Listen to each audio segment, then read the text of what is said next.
എറണാകുളത്ത് മദ്യലഹരിയിൽ വാഹനാപകടം. Car driver Koothattukulam സ്വദേശി ജൂബി ജോസ്, വാഹനത്തിലുണ്ടായിരുന്ന ശ്രീകാന്ത് എന്നിവരെ പോലീസ് കസ്റ്റഡിയിലെടുത്തു. കൂത്താട്ടുകുളത്ത് വെച്ചായിരുന്നു അപകടം. 3 വാഹനങ്ങളാണ് ഇവർ ഇടിച്ചു തകർത്തത്. എസ് ശ്യാംകുമാർ വിവരങ്ങൾ നൽകും കൊച്ചിയിൽ നിന്ന്. ശ്യാം, എപ്പോഴായിരുന്നു ഈ അപകടം ഉണ്ടായത്? ഈ 3 വാഹനങ്ങൾ, ഈ മദ്യപ സംഘം ഓടിച്ച വാഹനങ്ങൾ ഇടിച്ച് തകർന്നിട്ടുണ്ട്. ആളുകൾക്ക് പരിക്കുണ്ടോ? പോലീസ് എന്താണ് അറിയിക്കുന്നത്? വിജയകുമാർ, ആളുകൾക്ക് പരിക്കേൽക്കാതിരുന്നത് എന്തോ ഭാഗ്യമെന്ന് മാത്രമേ പറയാനുള്ളൂ. കോട്ടയം ഭാഗത്ത് നിന്നാണ് ഇവർ സ്വിഫ്റ്റ് ഡിസയർ കാർ ഓടിച്ചു വന്നത്. അത് രാമപുരം കവലയിലെത്തി എയർപോർട്ടിൽ നിന്നും യാത്രക്കാരുമായി വന്ന ഒരു ഇന്നോവ കാറിലാണ് ആദ്യം ഇടിക്കുന്നത്.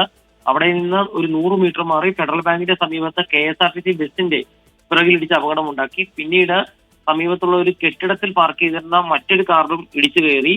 അതിനുശേഷം റോഡരികിലെ ഒരു വൈദ്യുതിയിലെ പോസ്റ്റിൽ ഇടിച്ചാണ് കാർ നിന്നത്. ഈ സമയത്ത് നാട്ടുകാർ ഓടിക്കൂടി കാറിനുള്ളിൽ ഉണ്ടായിരുന്നവരെ പുറത്തെടുക്കുകയായിരുന്നു. രണ്ടുപേരും മദ്യപിച്ച് നേരെ നിൽക്കാൻ കഴിയാത്ത സ്ഥിതിയിലായിരുന്നു.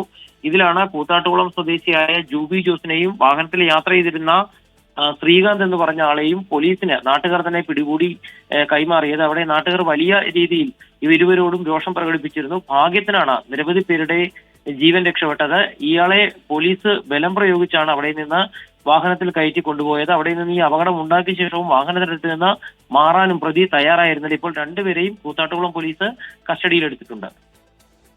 യെസ്, 3 വാഹനങ്ങളാണ് ഈ സംഘം ഇടിച്ച് തകർത്തത്. ആളുകൾക്ക് പരിക്കേറ്റില്ല എന്നതാണ് ഒരാശ്വാസം. രണ്ടുപേരെയും പോലീസ് കസ്റ്റഡിയിലെടുത്തിട്ടുണ്ട്. അതിൻ്റെ ഏറ്റവും പുതിയ ദൃശ്യങ്ങളാണ് പ്രേക്ഷകർ കാണുന്നത്. ശ്യാംകുമാറാണ് വിവരങ്ങൾ നൽകിയത് കൊച്ചിയിൽ നിന്ന്.